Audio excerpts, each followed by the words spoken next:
ജീവിതമൊരു നീർ കുമിളയല്ലയോ, അതിൻ ആയുസ് നിമിഷങ്ങളല്ലയോ. ജീവിതമൊരു നീർ കുമിളയല്ലയോ, അതിൻ ആയുസ് നിമിഷങ്ങളല്ലയോ. സിംഹാസനത്തിനായി മോഹിച്ചലയും മനുഷ്യ നീ ഇത് ഓർക്കുന്നുണ്ടോ? സിംഹാസനത്തിനായി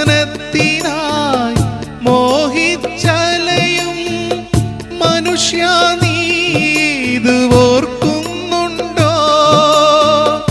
മനുഷ്യ നീ ഇത് ഓർക്കുന്നുണ്ടോ?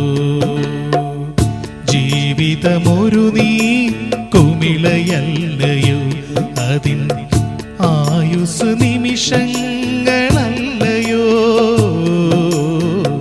ജീവിതമൊരു നീ കുമിളയല്ലയോ, അതിൻ ആയുസ് നിമിഷങ്ങളല്ലയോ.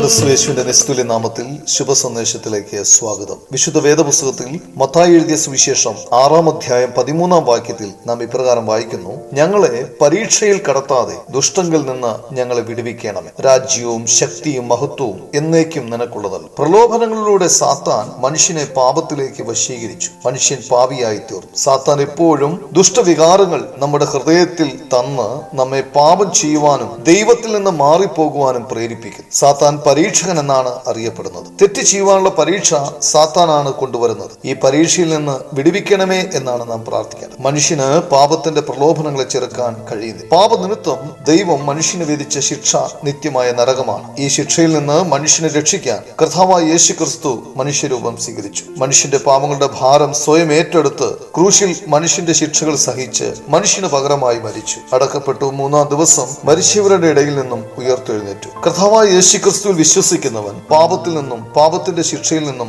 രക്ഷിക്കപ്പെടുന്നു. നിങ്ങൾക്കും അങ്ങനെ ചെയ്യാൻ കഴിയട്ടെ എന്നാണ് നിങ്ങൾക്ക് വേണ്ടി ദൈവത്തോടുള്ള ഞങ്ങളുടെ പ്രാർത്ഥന.